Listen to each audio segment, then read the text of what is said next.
अरब खरब लो संपदा, उदय अस्त लो राज, तुलसी रघुवर भजन बिन पाथर भरी जहाज। आपके पास अरबों खरबों रुपए की संपत्ति हो और इतना बड़ा राज्य हो जो सूर्योदय से लेकर सूर्यास्त तक इतना फैला हुआ हो, फिर भी यदि आप भगवान का भजन नहीं करते हैं, ईश्वर से प्रेम नहीं करते हैं, तो वह इस प्रकार है कि जैसे कोई बड़ा जहाज आपके पास है परंतु उसमें पत्थर भरे हुए हैं, वो किसी काम का नहीं है, एक दिन डूबना है। 12,000 करोड़ की कंपनी का रेमंड का मालिक, उसको उसके लड़के ने घर से बाहर निकाल दिया और आज वो एक किराए के मकान में रह रहा है और बहुत दुखपूर्ण जीवन व्यतीत कर रहा है।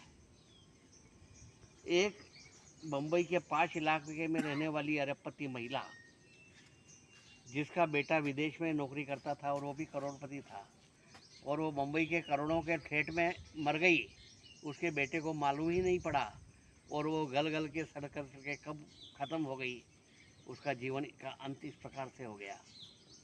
और साइरस मिस्त्री 90,000 करोड़ का मालिक, जो हवा में उड़ा करता था, एक कार एक्सीडेंट में मारा गया।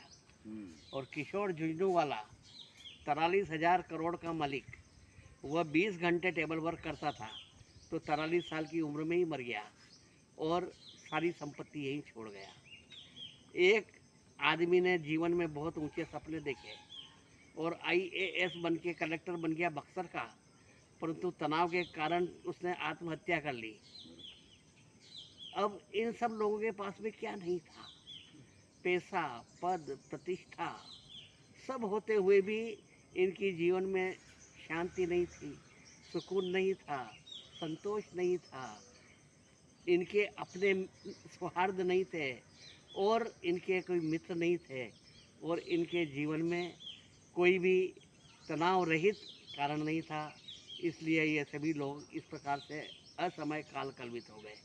तो जीवन में पैसा ही, पद ही, प्रतिष्ठा ही सब कुछ नहीं है। आपके अपने मित्र हों, आपके परिवार के स्वजन हो, आपके जीवन में शांति हो, आपके अंदर संतोष हो, मन में प्रसन्नता हो और ईश्वर का नाम लिया करते हो, तो इससे बड़ी संपत्ति आपके पास में और कोई हो नहीं सकती। जब सीता जंगल में थी तब उसे सोने का हिरण चाहिए था और जब वो लंका सोने की थी उसमें चली गई तब उसे भगवान श्री राम चाहिए थे। तो सोना आदमी मांगे परंतु वह उससे के लिए पर्याप्त है कि आपको उसके प्रति कोई आकर्षण और मोह पैदा नहीं होना चाहिए।